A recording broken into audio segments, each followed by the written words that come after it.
Muchísimas gracias. Esta actividad es en español e inglés simultáneamente. Si ustedes están ahorita participando, por favor, y si pueden poner su nombre y la organización en el chat box, esto sería formidable para que nos empecemos a conocer.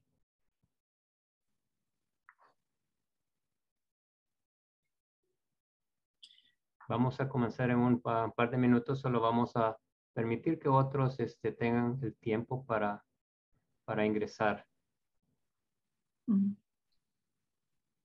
Bueno, mientras tanto esperamos, doctor León, ¿se puede pasar al siguiente slide? Por supuesto. Estas son unas cuantas instrucciones. El día de hoy vamos a estar utilizando la plataforma que se llama Mentimeter. Y antes de comenzar, por favor, abra una nueva ventanilla en su browser del internet. O también lo que puede hacer es que puede escanear el código que está en la pantalla y ingresar el código 8053-3380. Y cuando ingrese ese código, va a poder ver unas preguntas, unas encuestas que vamos a estar utilizando durante toda la presentación el día de hoy.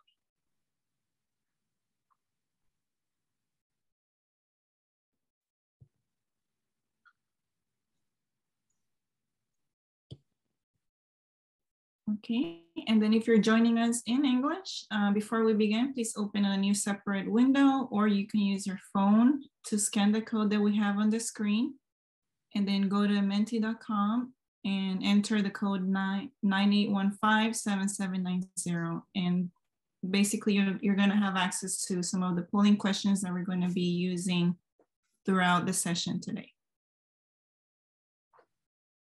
Thank you. Gracias, Yadira de Jesús Feliciano. Ella es una educadora en salud en el Centro de Servicios Primarios de Salud en Florida, Puerto Rico. Muchas gracias por estar con nosotros.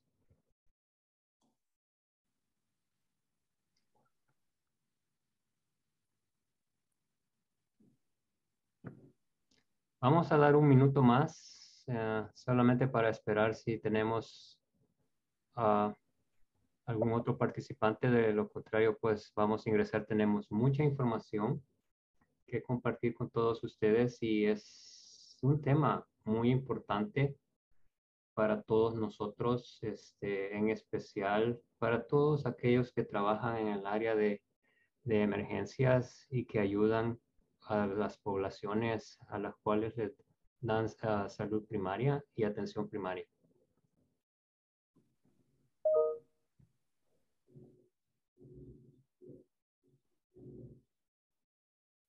Bueno, vamos a comenzar. En estos momentos estamos en la plataforma Zoom. Todos los participantes están silenciados al entrar a la plataforma. Si usted desea encender su cámara, por favor hágalo. Será un placer verlos a todos, especialmente conocerlos, saber de dónde nos encontramos. Es importante tanto para ustedes como para nosotros el conocernos y el compartir experiencia. Este es un tema fascinante, un tema muy importante. A veces nos olvidamos de las personas con discapacidades durante las actividades de emergencia. Y es importante para nosotros el saber qué tanto están haciendo ustedes, además de la información que nosotros les vamos a proveer. Si ustedes tienen una pregunta, por favor pueden utilizar la mano y su línea será conectada o puesta de nuevo en servicio para que ustedes hagan su pregunta. La actividad está siendo grabada y va a ser compartida en nuestro website, nsph.org. Y los slides y todas las fuentes de información también serán enviadas después de la actividad por correo electrónico. De nuevo, esta es una actividad bilingüe.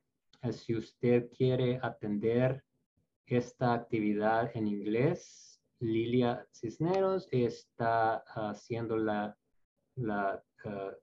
está traduciendo al inglés la actividad. Hay un canal o un room que usted puede accesar. Fide, ¿cómo puede la gente accesar este canal? Sí, claro.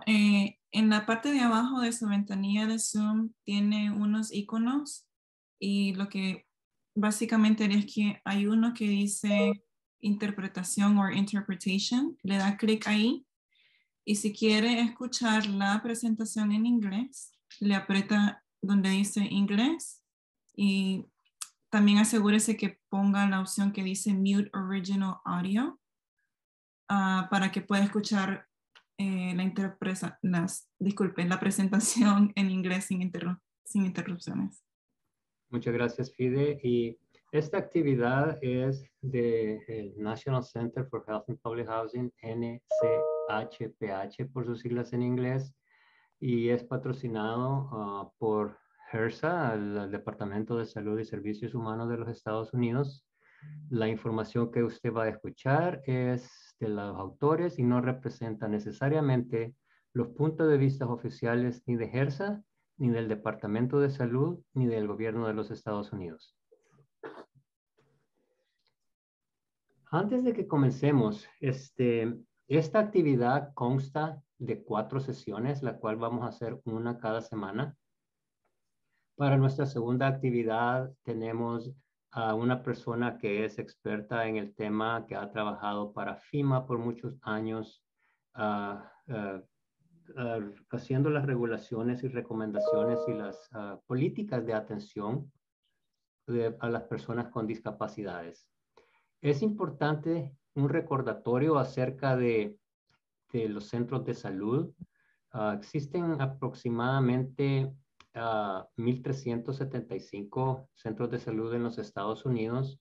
En el último año, ellos le dieron atención primaria a casi 29 millones de personas, 28.5 para ser exactos. 435 de estos centros de salud sirven a personas que están cerca o dentro de viviendas públicas, y ellos reportaron atención primaria a más de 5 millones de personas. De los 435, 107 reciben fondos para darle servicio a esta población, y casi atendieron en el mismo año 900,000 personas. ¿Por qué es importante este tema? El tema es extremadamente importante cuando vemos los datos demográficos de las personas que viven en viviendas públicas. Si ustedes miran la última línea, el 35% del total de habitantes de viviendas públicas son personas arriba de los 60 años, y aproximadamente 38% de las casas de viviendas públicas tienen al menos una persona con discapacidad. Importantísimo, porque estas dos poblaciones son de alto riesgo, y si queremos aumentar o dar mayor información, la otra población de riesgo son los niños, y si ustedes se dan cuenta en la línea de en medio, el 37% de los que viven en viviendas públicas son niños. En lo que se refiere a Puerto Rico, en las viviendas de salud, el 12% de ellos tienen 62 años o más, 35% tienen 17 años o menos, y 16% tienen alguna discapacidad física. Esto es completamente importante mencionar, porque aunque nosotros sabemos que todos los centros de salud tienen sus propios programas y sus propios planes de emergencia, muchas veces tendemos a olvidarnos de esta población, y ellos son los más vulnerables durante una emergencia. Para no ir muy lejos, veamos lo que está sucediendo en el mundo ahorita. En Ucrania, estaba yo leyendo recientemente un artículo en el cual, de todas las personas que han huido, son 7 millones de personas que son adultos mayores que tienen 65 años o más, y 1.7 de ellos tienen alguna discapacidad física. Dejémonos ahorita de cualquier otro tipo de discapacidad. Son personas que tienen alguna problema como una parálisis, como una hemiplegia o una paraplegia, y son incapaces de moverse. Los que se han quedado atrás reportan no tener acceso a medicinas y no tener acceso a agua potable. Ese es el rol fundamental de los centros de salud. Aparte de colaborar en la atención primaria, es saber que tenemos que ayudar con sus medicinas a aquellos que han quedado atrapados en una zona de violencia, como lo que está sucediendo. Esto está muy lejos y posiblemente a veces nosotros tendemos a pensar de que no nos va a suceder, pero de alguna manera también tenemos que estar preparados. Es un placer para mí presentar a nuestro panelista de este día, el doctor Abdín Novoa Ríos. El doctor Ríos es originario de Puerto Rico, un científico social y educador que ha trabajado en los campos de la educación, la salud pública y el desarrollo organizacional durante más de 3 décadas. Como profesional e investigador, su experiencia formativa incluye 6 títulos obtenidos en Harvard, Berkeley, Universidad de Illinois, entre otras universidades, así como estudios postdoctorales en la Universidad de Michigan y Oxford. Fue editor en jefe y cofundador de revistas hispanas sobre investigación social, así como autor de más de 50 artículos o manuscritos y más recientemente un libro, The Story of Latinos and Education in American History, publicado por Peter Lang Publications en Nueva York. Como científico social, su experiencia laboral ha sido vasta, habiendo trabajado a nivel estatal en salud pública y con el gobierno federal en educación, y luego dirigiendo iniciativas de investigación en varios dominios en el sector corporativo y sin fines de lucro, tanto en los Estados Unidos como en el extranjero, con un amplio enfoque en temas latinos, junto con su experiencia en competencia cultural en la entrega de programas educativos y servicios de salud pública. Es un placer para mí ahora pasarle el tema al doctor Ríos, a Novoa Ríos. Buenas tardes, Abdín. Buenas tardes, gracias.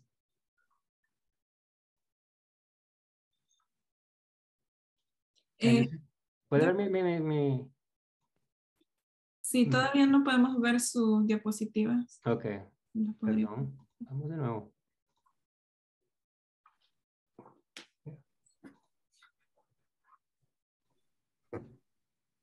Ahora sí.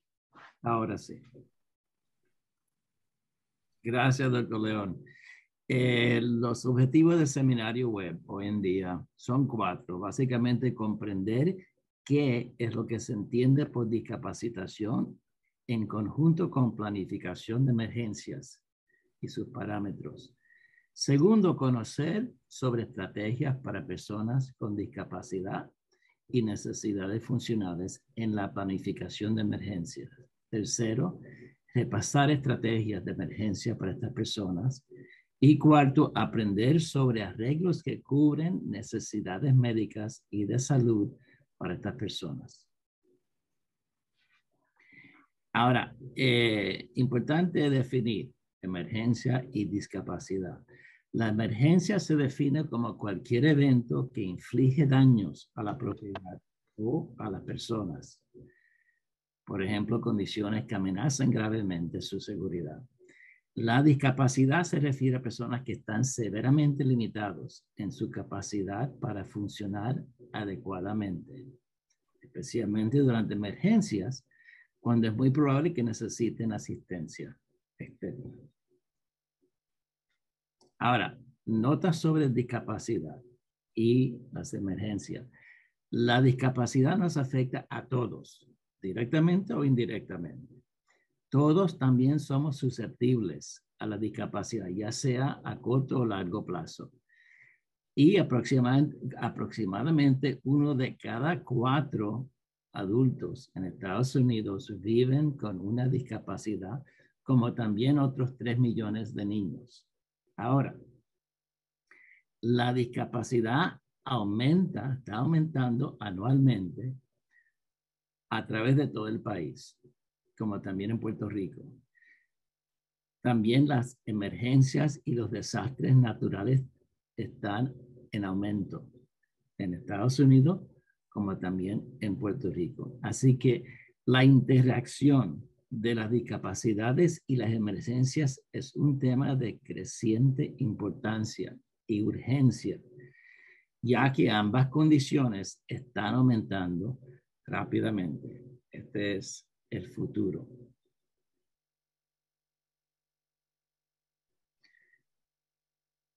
Ahora, la pregunta de encuesta número 1, ¿qué tan preparado está su centro de salud para responder a una emergencia o un desastre para personas con discapacidades u otras necesidades funcionales? Aquí vemos 5 respuestas. No muy preparado, hasta no estoy seguro. Vamos a darle un minuto. Y Fide, hacia ti o a Chantal. Bueno, si tuvieran la oportunidad, por favor, bueno, si no han tenido la oportunidad, por favor, vayan a menti.com y ingresen el código 8053-3380 para poder responder a esta pregunta. En su opinión, ¿qué tan preparado está su centro de salud?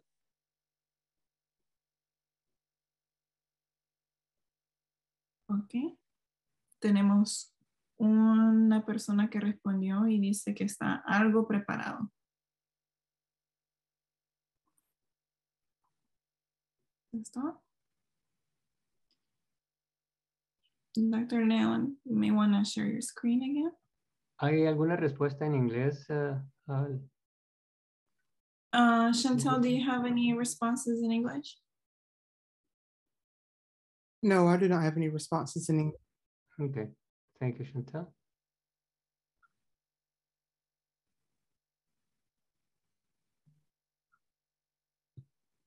Sorry, but it took me back to previous slides.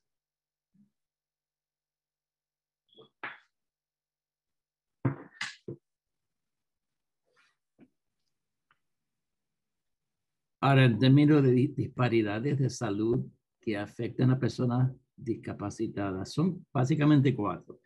Inaccesibilidad a centros de salud, como también dificultades de transporte y mayores tasas de pobreza en términos de personas que son discapacitadas. Y por último, falta de conocimiento entre los profesionales de la salud, la cual es una condición estamos bregando en términos de orientación o mejor orientación a estos profesionales. En términos de necesidades funcionales, cae bajo 5 áreas. Comunicación, que viene siendo dificultad para recibir o responder a la información. Necesidades médicas. Independencia, que requiere supervisión o requiere ayuda externa, como también necesidades de asistencia que requiere equipo de asistencia, como sillas de rueda. Y por último, transporte, donde la persona no puede conducir o carece de acceso a vehículos debido a una discapacidad. En términos de área de función, vemos aquí en esta diapositiva casi una tercera parte de todas las discapacidades caen bajo ambulatorio, o sea, necesitan ayuda en el caminar. Y le sigue asistencia en términos de problemas de audición y así por el estilo.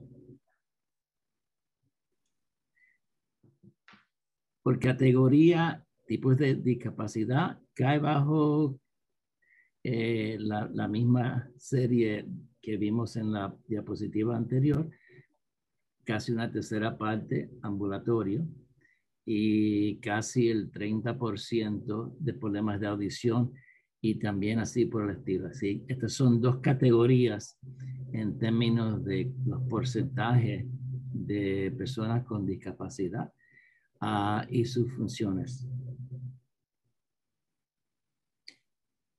En general, casi la mitad de la población de 65 años o mayor son personas con discapacidad. Y personas de 18 años o menos es apenas el 4 o 5% de la población. Así que la edad tiene una correlación total con discapacidad. Ahora, en Estados Unidos, si lo vemos por raza, la discapacidad es interesante en términos de porcentaje afroamericano en comparación con el porcentaje del americano blanco. Y en comparación con el latino, el porcentaje es mucho menos, pero también tiene que ver con la edad, que el latino es mucho menos en edad, por casi 10 años menos que el blanco americano, por ejemplo. Así que la correlación con edad y discapacidad ponen al latino a un nivel mucho menos en los Estados Unidos. Notamos aquí también que el indio nativo americano tiene un porcentaje enormemente alto de discapacidad, el porcentaje más alto de los Estados Unidos. La agencia FEMA tiene 4 pasos en el plan de emergencia. Básicamente, por información, prestar atención a los boletines de televisión, radio, noticias, etc. Por segundo, discutir un plan o tener un plan y decidir cómo mejor comunicar por medio de ese plan. Por tercero, la construcción de un kit o una bolsa de emergencia para personas con discapacidad que deben de considerar artículos importantes que necesiten durante una emergencia. Y por último, trabajar en la planificación y ser proactivo en el proceso. Ahora, en términos de artículos de emergencia, es una lista enorme, pero es importante saber cómo hacer esta lista para cada persona discapacitada. Esta lista, por ejemplo, incluye agua potable, agua embotellada, linterna, flashlight, first aid kit, botiquín de primeros auxilios, un radio, etc. Y esto debe de estar en un kit, una bolsa de emergencia, básicamente para no menos de 3 días, especialmente alimentos y agua para esta persona. También en términos de servicios en general para personas discapacitadas, aquí tenemos el acrónimo en inglés, CMIST, que también se traduce al español fácilmente por las mismas letras. C de comunicación. O sea, importante colocar en la billetera o en la bolsa o en la cartera el go bag, indicando las preferencias de comunicación para esta persona. También la M de medicamentos, colocar copias de los medicamentos, como también los medicamentos en sí, en estos go bags o stay kits o bolsas de emergencia. También la independencia, por ejemplo, perros de guía, asegurar que las etiquetas para estos perros estén actualizadas. La S de supervisión, tener información para contacto de personas que son personas de ayuda que puedan supervisar el individuo discapacitado. Y por último, transporte, hacer planes con familiares o vecinos sobre cómo y dónde reunirse en caso de emergencia. Esto viene siendo los servicios importantes para tener antemano y ya en preparación y en práctica para estas personas. En términos del ciclo de los desastres, ya ustedes quizás sepan estas 4 áreas: mitigación, preparación, respuesta y recuperación. Mitigación ocurre antes de una emergencia. Básicamente es preventiva. Preparación también ocurre antes y se trata de planificar, capacitar y establecer práctica para minimizar los efectos de un desastre. La respuesta ocurre inmediatamente después de una emergencia y la recuperación se trata de evaluar daños y restaurar la normalidad a corto y a largo plazo. Ahora, también hay niveles de respuesta de un desastre y normalmente estas 5 son respuestas que se están usando bastante en la notificación y preparación de emergencia. Básicamente alertas y notificaciones, advertencia, por ejemplo, noticias de última hora, protección de ciudadanos y propiedad, por ejemplo, atención médica inmediata, velar por el bienestar público, protección general y eventualmente restauración hacia la normalidad. Ahora, hay personas que niegan asistencia o que no le prestan atención a las emergencias o no se preparan adecuadamente para las emergencias. Y es importante saber cómo bregar con estas personas y importante también saber el pensamiento de estas personas. Y normalmente son 4 niveles, donde el pensamiento es que, mira, no sucederá aquí tal emergencia. Y aún si sucede aquí, no me sucederá a mí. Y el siguiente nivel es, aún si sucede a mí, no será tan malo.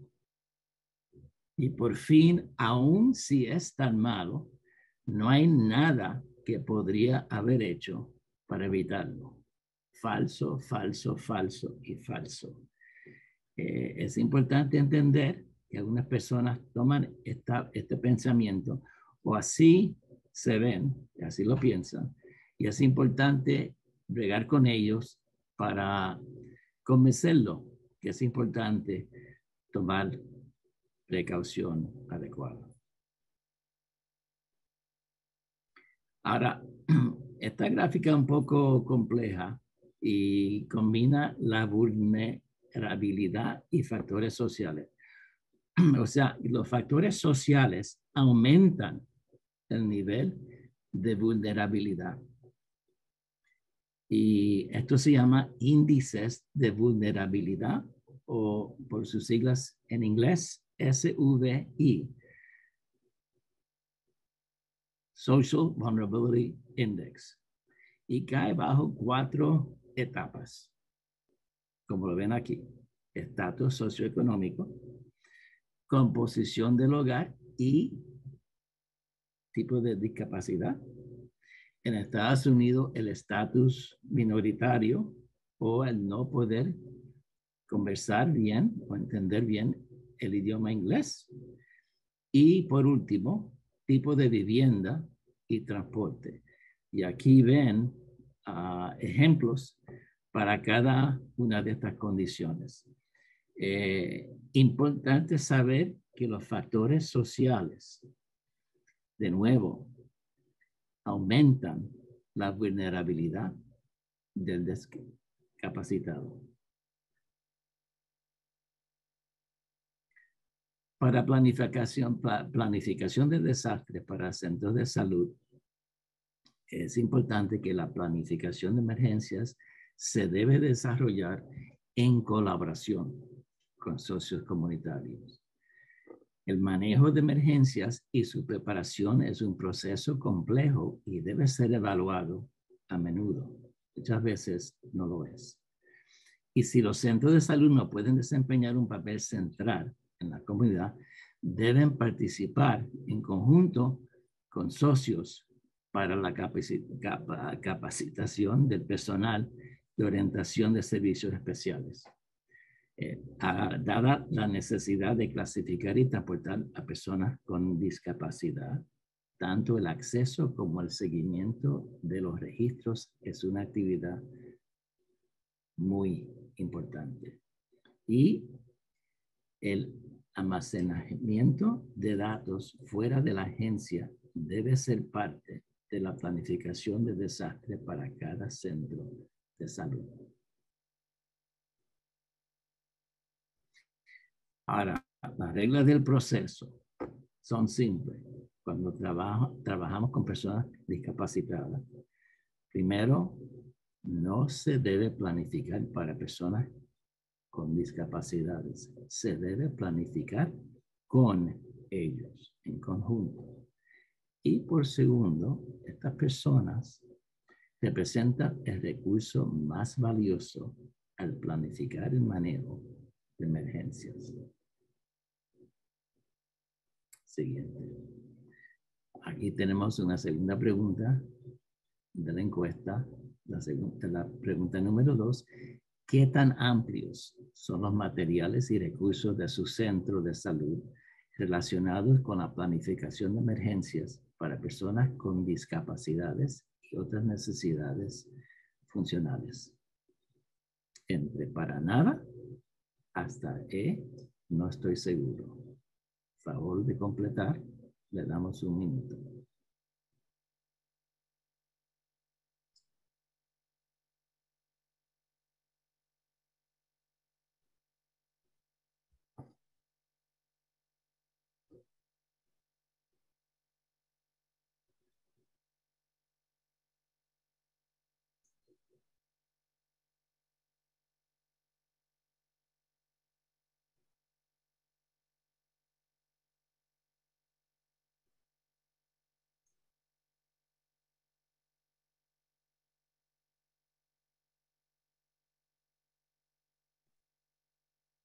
¿Pide respuesta?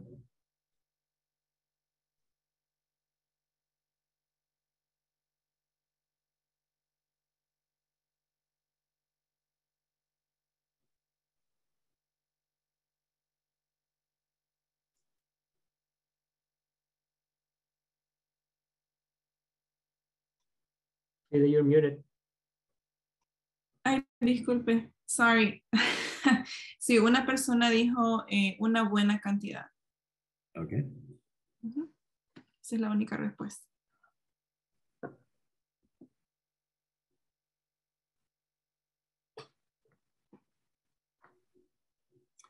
A continuación tenemos referencias y recursos aquí en 3 páginas para darle seguimiento a esta información, como lo vemos aquí, y las siguientes páginas. Como referencia para ustedes.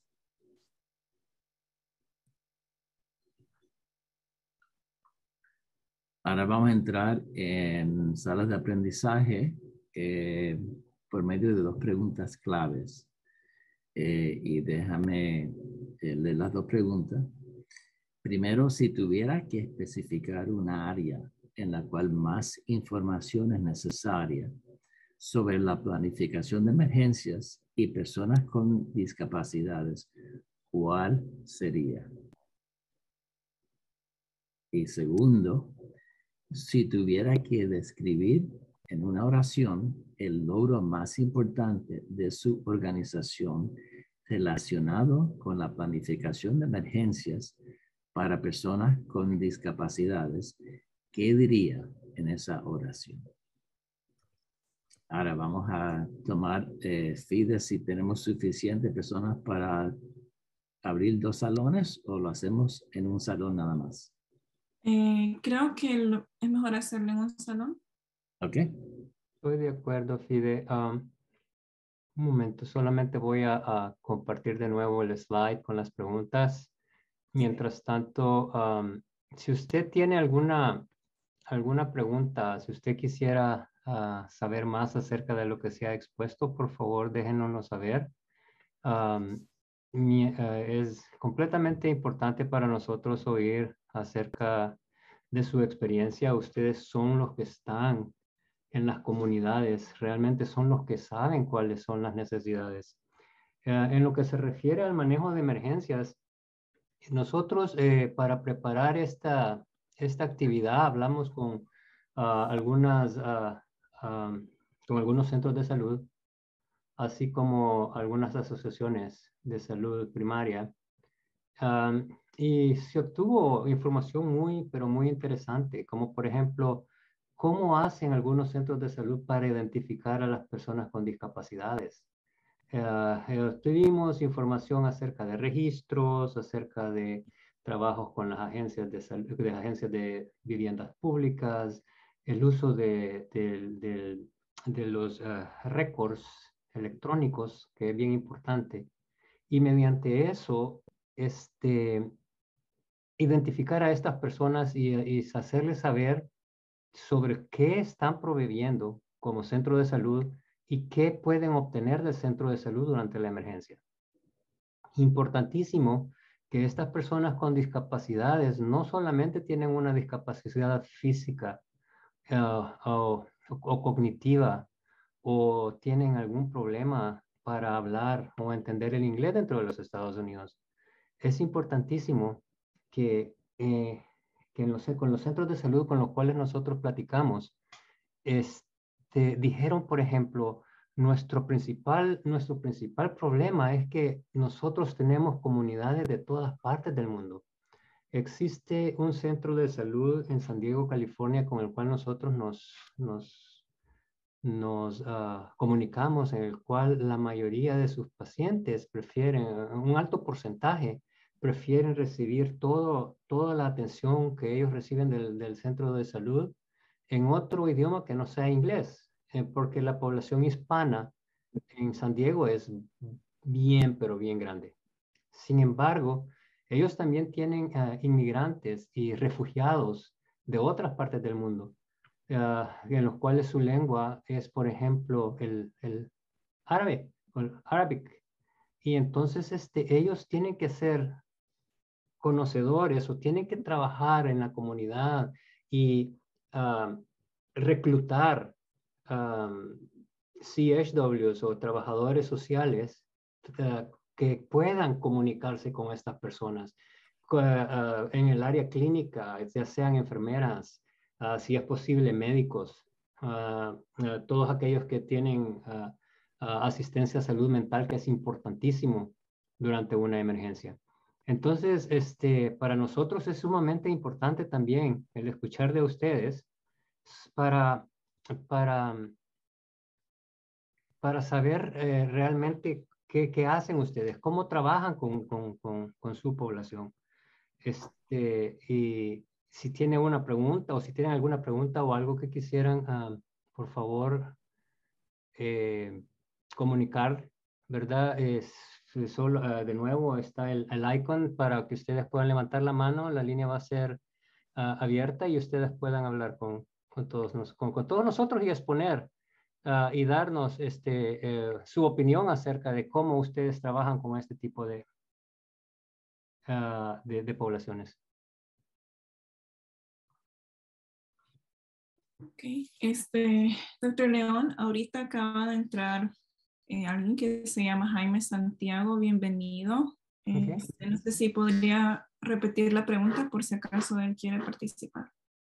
Claro, ahorita mismo solamente hago esto. Pues tenemos dos preguntas ahorita en la discusión. Una es, especifique un área donde se necesita más información sobre la planificación de emergencias y las personas con discapacidades. Y nuestra segunda pregunta o nuestro segundo punto para dialogar es, si usted pudiera resumir en una sentence, en una oración, el logro más importante de su centro de salud relacionado con la planificación de emergencias para personas con discapacidades, ¿cuál sería su logro más importante?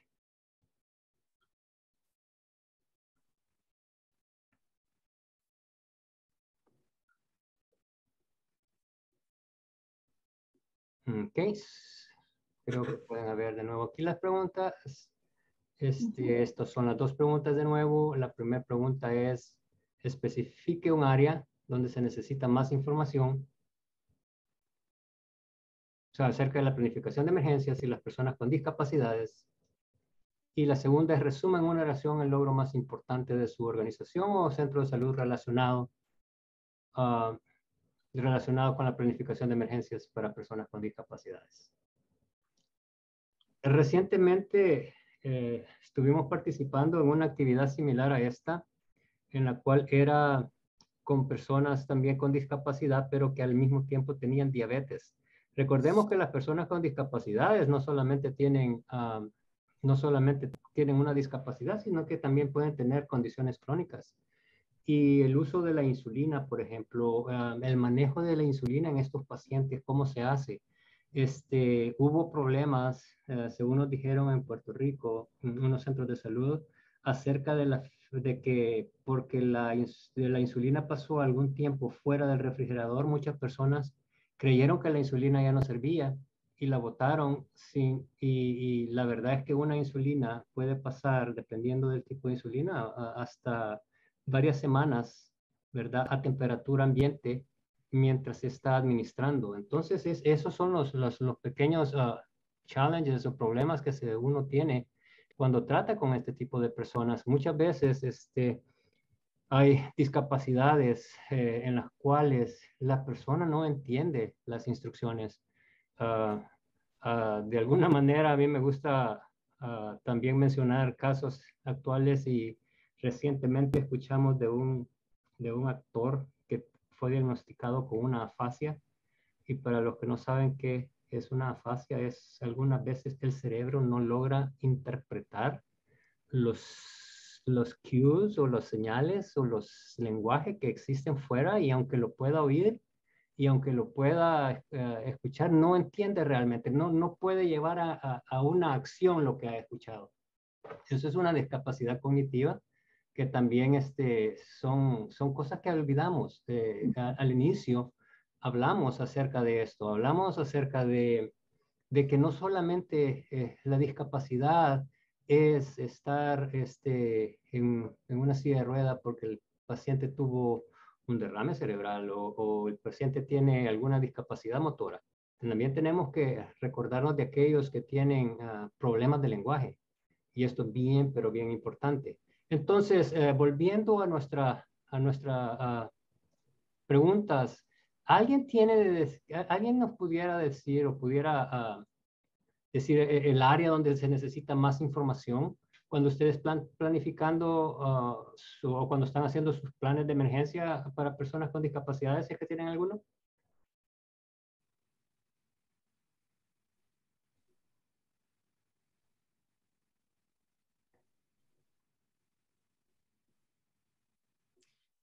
Veo que tenemos un participante que se llama Antonio González, que acaba de ingresar. ¿No quisiera participar?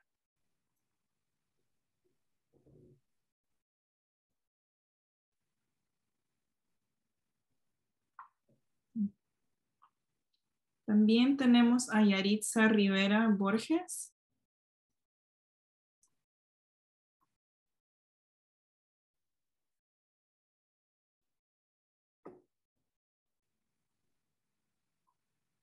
Okay. Y Yadira de Jesús.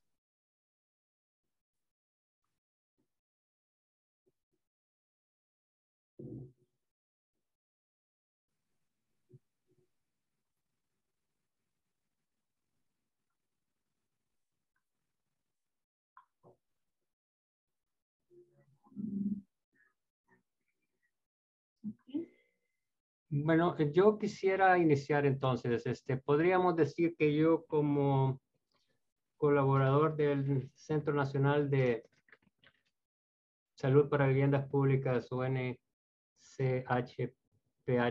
por sus siglas en inglés, pienso que una de las áreas de necesidad es el hacer un sondeo o un assessment de su población con discapacidad.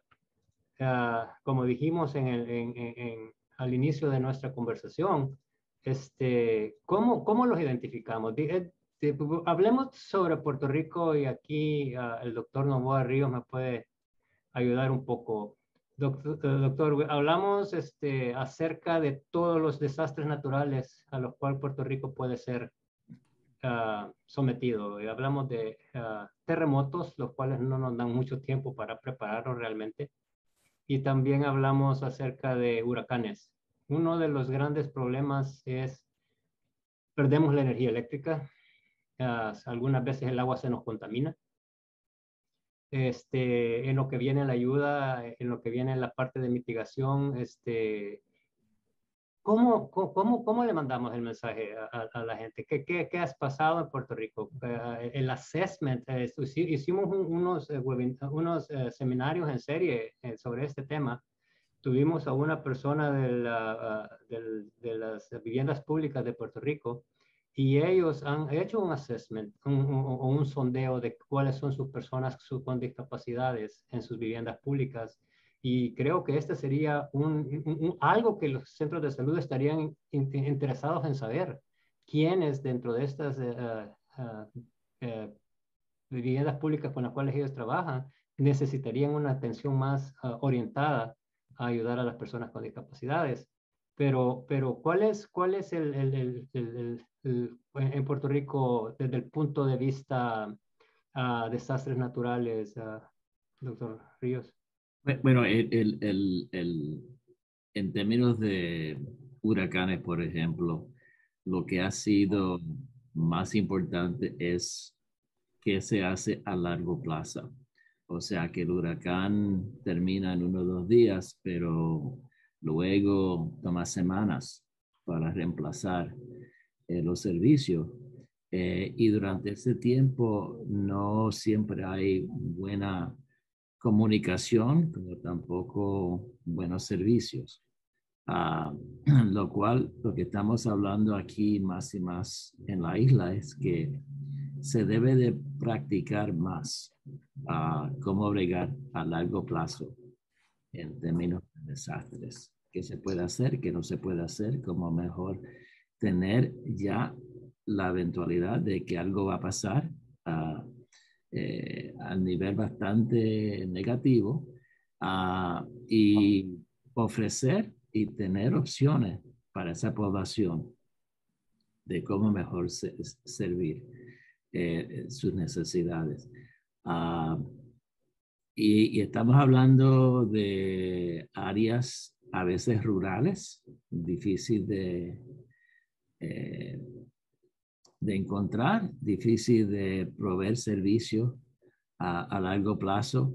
También estamos hablando de áreas urbanas donde hay mucha población y se estanca los servicios. Así que se debe de practicar más por medio de ejercicios en la comunidad de cómo bregar con estos problemas. Gracias, doctor Novoa Ríos. Y es bien importante eso sobre la mejora en lo que es la comunicación.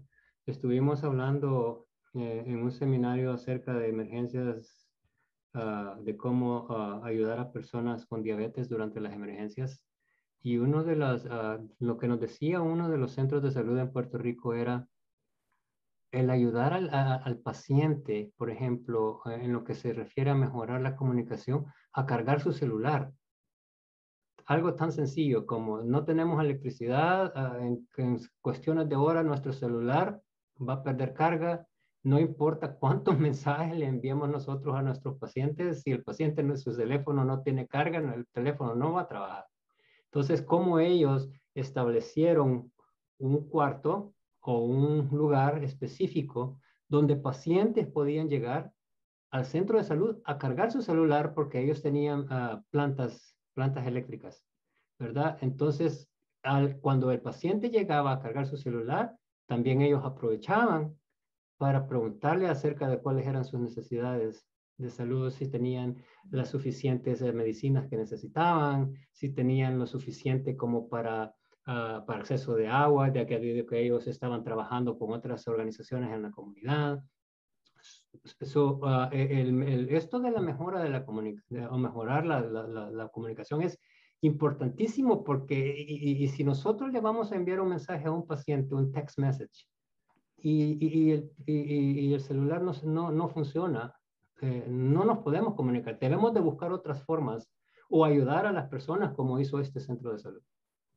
Bueno, y ahora hay forma en la cual se puede cargar el celular por medio de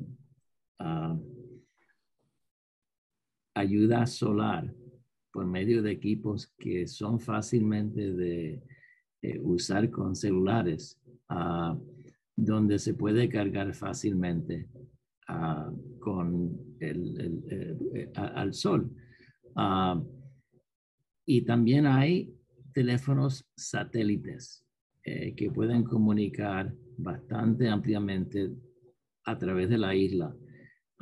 Son teléfonos mucho más complejos y mucho más costosos, pero funciona muy, muy bien en situaciones de emergencia, a la cual los centros de salud pueden tener varios de ellos en diferentes áreas en la comunidad para prepararse mejor para emergencias.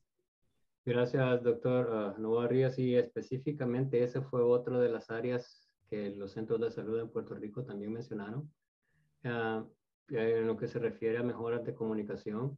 Y es el hecho de que si una de las torres de comunicación de celular o con lo que uno se comunica se cae o se interrumpe, o no hay internet, el teléfono deja de funcionar y no tiene la capacidad uno de comunicarse. Y una de las alternativas que el centro de salud mencionó fue que para el personal más importante tenía que compraron o consiguieron teléfonos satelitales para comunicarse entre ellos entre las distintas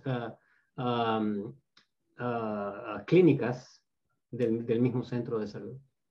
Eso es una parte muy, pero muy importante también. ¿Alguien más quisiera contarnos su historia, pues, contarnos qué hacen en esta área donde se necesita mayor planificación? Puede levantar su mano, levantar la mano, el icon que está ahí, la línea será unmuted, y bríndenos su opinión, bríndenos su experiencia.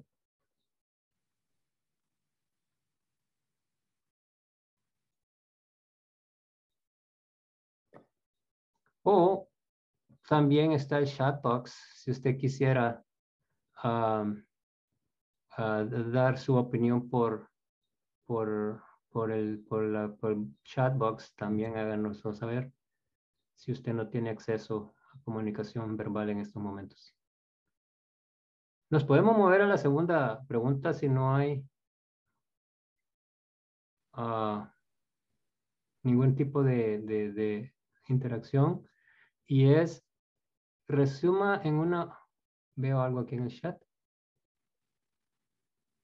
Sí, alguien, Yadira de Jesús, muchísimas gracias por su respuesta. Dice, debemos tener más información para mejorar el acceso a las personas que viven en lugares aislados. Esto es bien importante y es lo que mencionó también el doctor Novoa Ríos con lo que se refiere a las zonas rurales, que esto es muy importante también a la hora de comunicarse con nuestros pacientes. No solamente tenemos el problema de de la comunicación digital, sino que a veces el acceso hacia estos lugares más aislados es un problema. Muchas gracias por la información. ¿Nos podría dejar saber el nombre de su centro de salud de nuevo, solamente para agregarlo aquí a la lista, en el chat box de nuevo?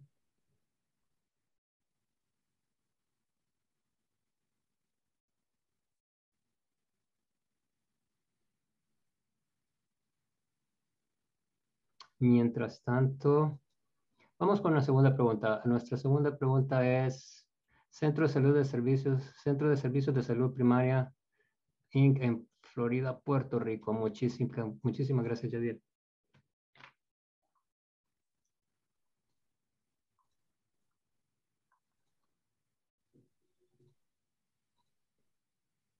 Nuestra segunda pregunta, ya que se nos está terminando el tiempo y queremos ser respetuosos de su tiempo, si pudiera resumir en una oración, ¿cuál es el logro más importante de su organización relacionada con la planificación de emergencia para personas con discapacidades? De nuevo, vamos a romper el hielo y vamos a poner nuestra organización acá. Y quizás es la comunicación con oficinas federales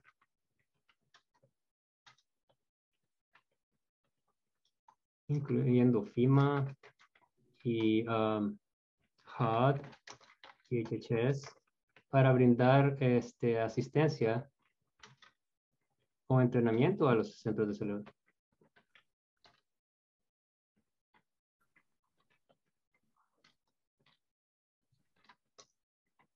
Esto es bien importante para nosotros. Como mencionamos anteriormente, hemos estado en comunicación con las oficinas federales. Específicamente tenemos llamadas semanales con HUD. La otra semana vamos a tener a alguien que viene de FEMA o que fue la persona encargada del manejo de emergencias para personas con discapacidades en FEMA, que nos va a venir a hablar sobre qué hace FEMA, cómo lo hace, con quién trabaja, y una nueva organización para la cual ella brinda información para personas con discapacidades a nivel internacional. Todo esto lo que hace es trabajar en conjunto y conocer cuáles son las necesidades de todos aquellos que de alguna manera u otra trabajan en atención primaria y ayudan a nuestros pacientes en atención primaria que también tienen un tipo de discapacidad. ¿Alguien quisiera poner algo en el chat de cuál es el logro más importante que han hecho?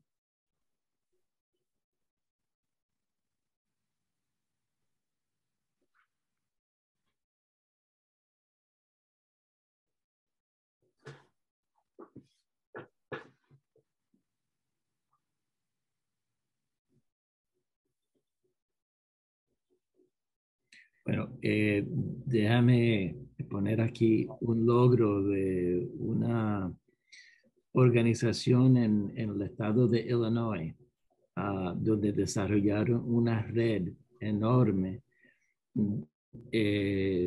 con agencias comunitarias.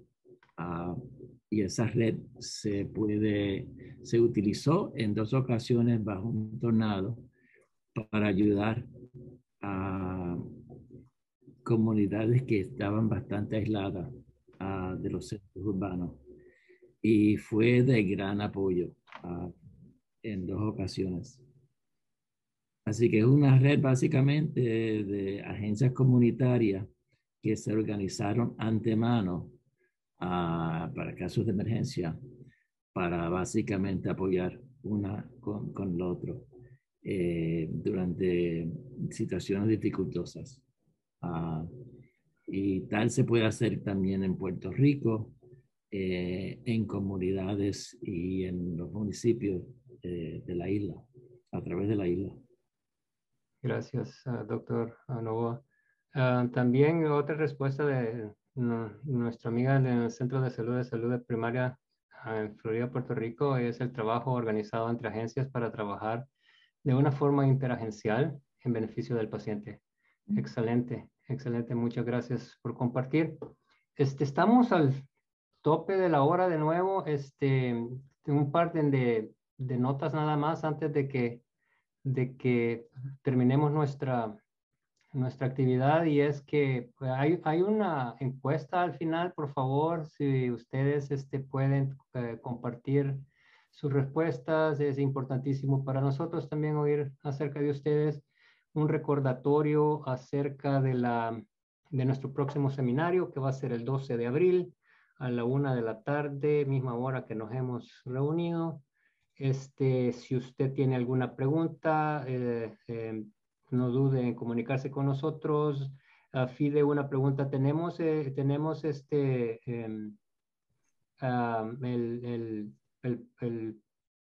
paquete de bienvenida y toda la información acerca de esto. Sí, y se lo estaremos enviando después de esta sesión. Perfecto. Así que son las 1:59, las 2 p.m. exactamente. De nuevo, queremos ser muy respetuosos con su tiempo. Muchísimas gracias por atender esta actividad. Esperamos escucharlos la próxima semana y los invitamos. Vamos a tener a la persona que fue encargada en FEMA en la atención de personas con discapacidades, que nos va a estar exponiendo este tema, que es pero muy importante. Muchísimas gracias a todos. Ha sido un placer y nos oímos la próxima semana. Muchísimas gracias y tengan una feliz tarde. Gracias. Buen día.